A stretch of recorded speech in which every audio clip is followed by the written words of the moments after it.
मौसम से जुड़ी जानकारी और लाइव मौसम खबरों के लिए हमारे YouTube चैनल को सब्सक्राइब करें और बेल आइकॉन दबाकर हर अपडेट पर रखें नजर। मोखा के बारे बात करेंगे, यानी कि जो समुद्री तूफान बना है उसके बाद उत्तर भारत और पूर्वी भारत और दक्षिण भारत सारे इलाके की बातें डिस्कस करेंगे। तो ये जो समुद्री तूफान है ये सुपर साइक्लोन बन चुका है। आप देखिए ये सैटेलाइट पिक्चर है मौसम विभाग का। इसमें आप देख सकते हैं कि ये जो छोटा सा डॉट दिखाई दे रहा है काला सा, ये आई ऑफ साइक्लोन है। आई ऑफ साइक्लोन ही लैंडफॉल करती है क्योंकि इसी के कोर के आसपास हवाओं की रफ्तार सबसे ज्यादा होती है। इस समय सी कंडीशंस काफी ज्यादा अच्छी बनी हुई हैं, यानी कि कंफर्टेबल हैं और कंड्यूसिव हैं। तो उसी लिए ये जो सिस्टम है काफी ज्यादा स्ट्रांग हो गया है। ये जो छोटा डॉट है ये आई ऑफ साइक्लोन है। तो ये क्या है कि इस समय जो सी सरफेस टेम्परेचर है 30 डिग्री के आसपास है और जो वर्टिकल विंड शेयर है वो भी नॉर्मल है, मॉडरेट है, 15 से 20 नॉट है और जो हीट पोटेंशियल है वो भी 100 किलो जूल प्रति स्क्वायर सेंटीमीटर से के आसपास बना हुआ है। तो सारी कंडीशंस फेवरेबल हैं, इसीलिए ये सुपर साइक्लोन बना है। और लेकिन ये सुपर साइक्लोन ज़्यादा देर तक नहीं रहेगा क्योंकि जैसे जैसे ये उत्तर दिशा में आगे बढ़ेगा, उत्तर उत्तर पूर्व दिशा में ये आगे बढ़ रहा है। तो जैसे ही नॉर्थ बे ऑफ बंगाल की तरफ जाएगा तो वहां पर जो वर्टिकल विंड शेयर है वो बढ़ जाएगा, जिससे कि ये कमजोर पड़ने लग जाएगा और समुद्री सतह के तापमान भी थोड़े से कम होने लग जाएंगे। और जो हीट पोटेंशियल है वो भी जो 100 किलो जूल है वो 60 से 70 किलो जूल के आसपास रह जाएगा। तो ये कमजोर पड़ने लग जाएगा। तो आज रात से ही यानी 13 मई की रात से ये एक्सट्रीमली सीवियर साइक्लोन बन जाएगा और कल सुबह होते होते ये वेरी सीवियर साइक्लोन बन जाएगा। और वेरी सीवियर साइक्लोन के रूप में ही ये सिटवे के आसपास जो उत्तरी म्यांमार में है वहां पर यह दस्तक देगा। कल दोपहर 12 से 2 बजे के बीच में कभी भी ये लैंडफॉल कर सकता है। और जब ये लैंडफॉल करेगा उस समय हवाओं की रफ्तार 120 से 130 किलोमीटर प्रति घंटा हो सकती है। इस समय जो हवाओं की रफ्तार है वो 220 से भी ज्यादा है। लेकिन जैसे जैसे आगे बढ़ेगा तो धीरे धीरे हवाओं की रफ्तार में कमी आ जाएगी और जब ये लैंडफॉल करेगा तो लहरों की ऊंचाई, जैसे मैंने पहले भी बताया था, जो नॉर्मल लहर होती है उससे 2 से 2.5 मीटर या 3 मीटर तक या 10 से 12 फीट ऊंचाई और ज्यादा ऊंची लहर उठेंगी। और आप समझ सकते हैं कि अगर 10 फीट या 11 फीट 12 फीट पर हमारा घर का लेंटर होता है, यानी कमरे का, इतनी ऊंची जब लहर और ऊपर जाएगी तो वो कई 100 मीटर तक जो पानी है उसको ले जाएगी और वहां जलमग्न हो जाएगा वो इलाका जो खास करके लो लाइंग एरियाज है। और जो पेड़ उखड़ सकते हैं, कम्युनिकेशन लाइन डैमेज हो सकती है, इलेक्ट्रिक पोल उखड़ सकते हैं। और सबसे अच्छी बात यह है कि ये दोपहर के समय दस्तक देगा। नहीं अगर रात में होता तो लाइट वगैरह नहीं होती, अंधेरा होता है तो रेस्क्यू ऑपरेशन काफी ज्यादा मुश्किल हो जाता है। लेकिन जो बांग्लादेश के जो ढाका से जो पूर्व में रहने वाले लोग हैं वो, कोक्स बाजार और उसके आसपास के लोग वो, और जो उत्तरी म्यांमार में है सिटवे और उसके आसपास के जो लोग हैं उनको बहुत ज़्यादा अपना ख्याल रखना पड़ेगा। कल सुबह से लेकर के यानी कि 14 तारीख की सुबह से लेकर के जब लैंडफॉल हो जाए उसके 3 घंटे बाद तक आप घर के अंदर रहें, क्योंकि जो भी लूज आर्टिकल है प्रोजेक्टाइल की तरह वो एक मिसाइल की तरह चलते हैं और वो लगते हैं तो जान जा सकती है। तो ये बहुत ज़्यादा खतरनाक एक तरह से कह सकते हैं कि साइक्लोन है। 2008 में नरगिस आया था जो म्यांमार में आया था। 2008 के बाद ये 15 साल बाद एक दूसरा तूफान म्यांमार की तरफ जा रहा है। नहीं तो ज़्यादातर तूफान बांग्लादेश, पश्चिम बंगाल, ओडिशा, आंध्र प्रदेश या तमिलनाडु की तरफ ही जाते गए हैं अभी तक। जो इतना ज़्यादा रिकर्वेचर काफ़ी कम होता है जो इस बार देखने को मिला है। तो ये तो ही इसके बारे में बात। और ये जो साइक्लोन है इसका असर अभी आप देखिए, जो पूर्वी तट है भारत का, या आप देखिए गंगे पश्चिम बंगाल से लेकर के ये उड़ीसा के तट, आंध्र और तमिलनाडु के तट, यहाँ तक ये बादल छाए हुए हैं। यहाँ पर हल्की बारिश की संभावना बनी हुई है, लेकिन बहुत ज़्यादा तेज नहीं बारिश होगी, हल्की बारिश होगी।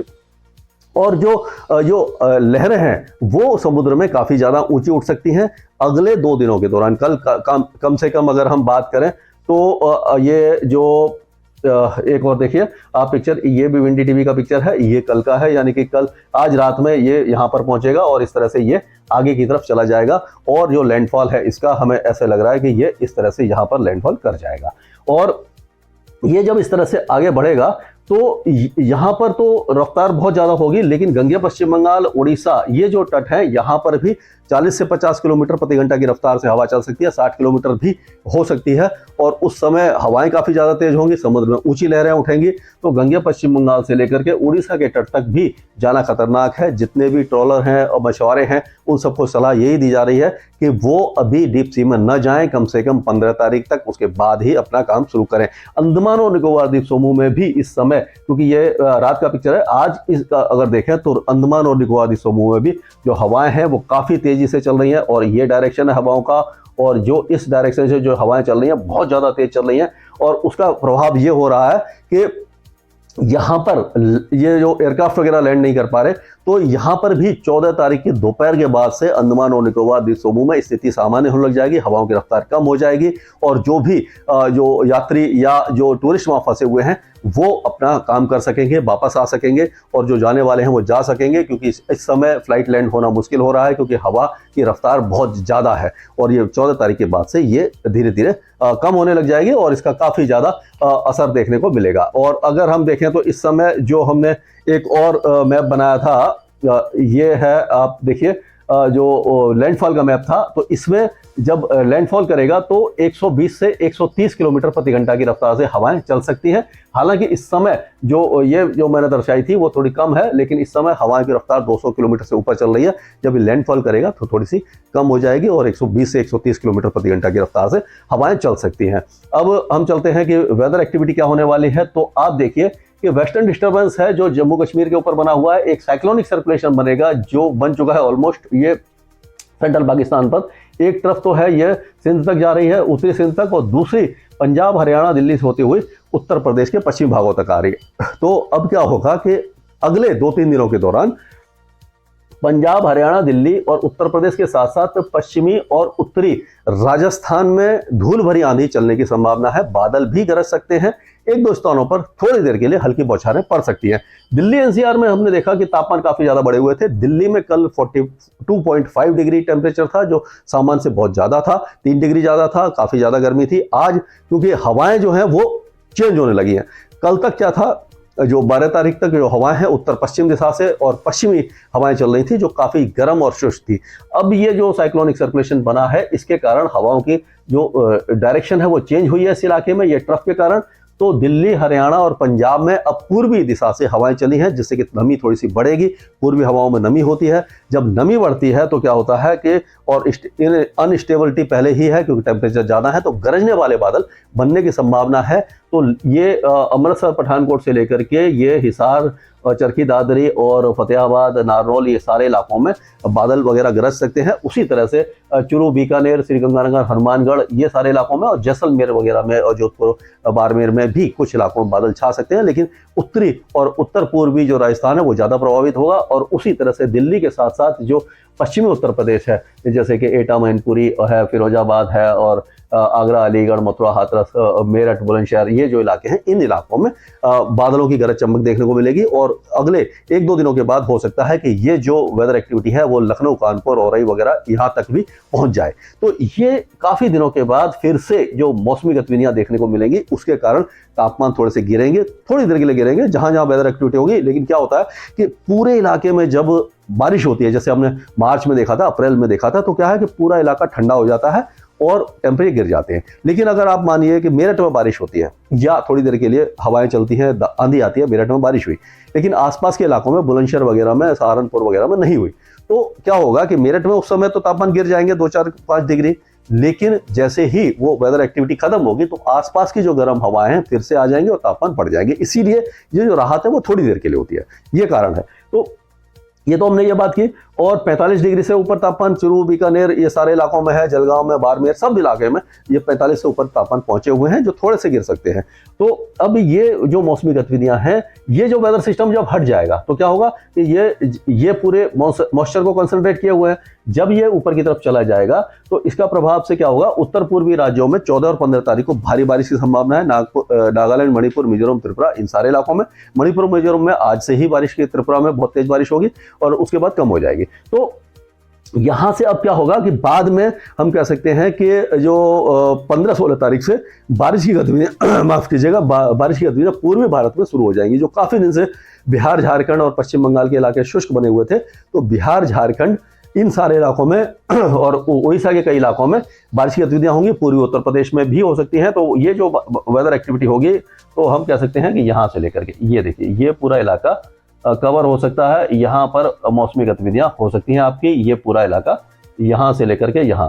तो ये क्या होगा कि 16-17 तारीख को इन इलाकों में जो मौसमी गतिविधियां होंगी उसके कारण यहाँ पर काल वैसाखी जैसा मंजर हो सकता है, तेज बारिश हो सकती है, हवाएं चल सकती हैं और बादलों की गरज चमक के साथ बिजली भी गिरने की संभावना यहाँ पर है। और ये जो बारिश की गतिविधियां हैं कुछ इलाकों में तेज हो सकती हैं और कुछ इलाकों में बिजली की गिरने की संभावना है। तो जैसे मैंने आपको पहले ही बताया कि बिजली गिरने से काफ़ी लोगों की जान जाती है, खास करके काल वैसाखी वाले सीजन में। तो आप अपना ख्याल रखें और जब बिजली या गरजने लगे, बादल गरजने लगे, बिजली चमकने लगे तो आप अपने घर के अंदर ही रहें, खुले में न रहें। और अगर खुले में हैं तो अपने आप को छोटा करके बैठ जाएं, क्योंकि सबसे जो ऊंचा ऑब्जेक्ट होता है उसके ऊपर बिजली पहले गिरती है अगर 50 मीटर के दायरे में है तो ये तो इसकी बात हुई।